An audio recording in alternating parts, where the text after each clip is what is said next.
तर भावांनो, आज आपण एका अशा पिक्चरच्या ट्रेलर बद्दल बोलणार आहोत ना, ज्याचं आपण ना नाव मेन्शन करू शकतो ना, आपण त्या पिक्चरचं कुठलं फुटेज यूज करू शकतो, नाही आपण त्या पिक्चरच्या ट्रेलरला कुठेही इथं मेन्शन करू शकतो. पण टेन्शन घ्यायचं काही काम नाही, तुम्हाला 100% कळून जाईल मी कुठल्या पिक्चर बद्दल बोलतोय. कारण आपले अंडाकडे पत्ता यांचा ना एक मुलगा आहे, ज्याची एक सो कॉल्ड अशी फेमस फ्रँचायझी आहे, ज्याचं मी कसं माहित नाही का पण सारखे नवीन नवीन पार्ट्स काढत असतात.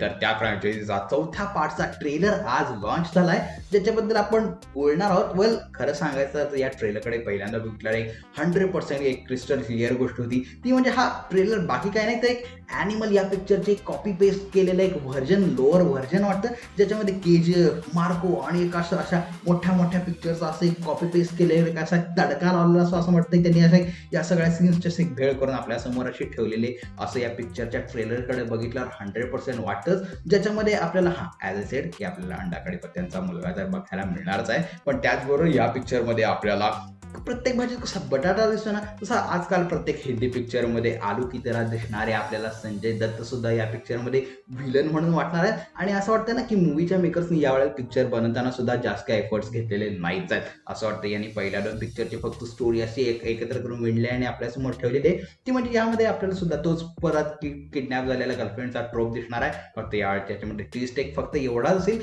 की यावेळेला ही जी गर्लफ्रेंड आहे ही ऍक्च्युअलमध्ये एक्झिस्ट करत नाही, ते फक्त हिरोच्या दिमागमध्येच आहे असं आपल्याला दाखवणार आहे. आणि मी तर म्हणते खरंच एकदा त्या हिरोचं दिमाग चेक करा की गडी का असे पाळ बनतंय. आणि ह्याच बरोबर ना, जर एक्झिक्युशन चांगलं असतं तर कुणी एवढ्या शिव्या घातल्या पण नसत्या. पण नाही, मूवीच्या मेकर्सने इथेही घाण केलेलीच आहे. सगळ्यात पहिली गोष्ट म्हणजे मूवीचं सीट्स आणि VFX एवढं ग्रींज आणि एवढं फेक वाटते ना की असं वाटतं कोणी स्कूल प्रोजेक्टसाठी ते बनवलेलं आहे. आम्ही तो वाघाचा CGI, काय खाण CGI होता रे तो. आणि त्याचबरोबर जर आपण ॲक्शन सिक्वेन्सेस बद्दल बोलतोच आहे ना, तर ते या ट्रेलरमध्ये आपल्याला भरपूर प्रमाणात दिसून येतात. आणि त्याच्यामध्ये जो ब्लड स्प्लॅश जो वापरलेला आहे, आय मीन 1-2 ठिकाणी तर तो ब्लड स्प्लॅश एवढा लिटरली वाईट वाटतोय की असं वाटतंय कोणी रंगीत पाणी उडलंय. आय मीन मी तर फुटेज यूज करू शकत नाही, तर मी लिटरली तुम्हाला ते फुटेज दाखवलं असतं जिथं ते एक लिटरली असं ब्लड स्प्लॅश नाही, ते लिटरली रंगीत पाणी वाटतंय. आणि ह्या सगळ्या गोष्टींमुळे ना मूवीच्या फाईट्समध्ये सिक्वेन्समध्ये असेल किंवा असा एक डेथमध्ये जे आपल्याला मूवीमध्ये एवढे बघायला मिळतात, त्याच्यामध्ये कुठलंच ना इमोशनल असं वेट जाणवत नाही.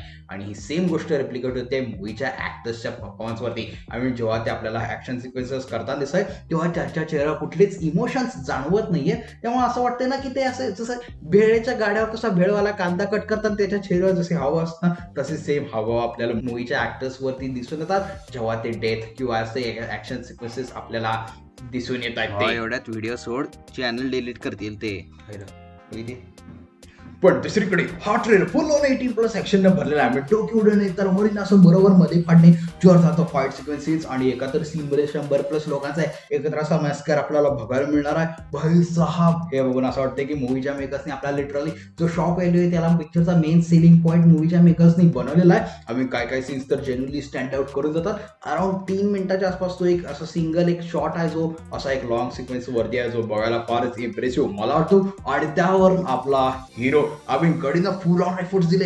मूवीचं ऍक्शन असेल, स्क्रीन प्रेझेन्स असेल, hard core action sequences shoot करणं असं, बंदाचा एफर्ट्स एकदम फुल ऑन बघायला एकदम भारी वाटतं, एकदम अशी मजा येते. आय मीन फक्त प्रॉब्लेम असा आहे की तो चुकीची मूवी आणि चुकीच्या डिरेक्शनमध्ये आपल्या सगळ्या गोष्टी वेस्ट करतोय, ती गोष्ट वेगळी. पण समजा हा जर मूवी एखाद्या साऊथ इंडस्ट्रीने बनवला असा, तर आपण सगळ्यांनी पुढे येऊन टाळ्या वाजवून, शिट्ट्या वाजवून, this is cinema, bold cinema म्हणून ह्या पिक्चरला सेलिब्रेट सुद्धा केला असतं. So why not with this film. I think आपण सगळ्यांनी पुढे येऊन या पिक्चरला सपोर्ट केला पाहिजे. कारण ही जी फ्रँचायझी आहे, याचा हा जो चौथा पार्ट आलाय, या सगळे असे पिक्चर नाही once in a lifetime violent सिनेमे असे असतात जे आपल्याला कदाचित बघावेच लागतील. आता ऑप्शन नाही आपल्याकडे दुसरा.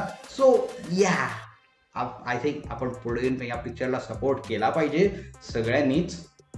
आय होप आता चॅनल तर ते डिलीट नाही करणार. सो आय मीन मूवीमध्ये ॲक्शन सिक्वेन्सेस आपल्याला भरभरून बघायला मिळत आहेत तरी, पण हा picture full on copy paste आणि ओव्हरड्यूज वाटतोय. काय सीन्स तर असेल जिथे मेकर्सने असं वाटतं की फुल ऑन ट्राय हार्ड करताय, त्यामुळे एक स्पूफ लेवल क्रिंजी हा ट्रेलर पूर्ण असा वाटून येतोय.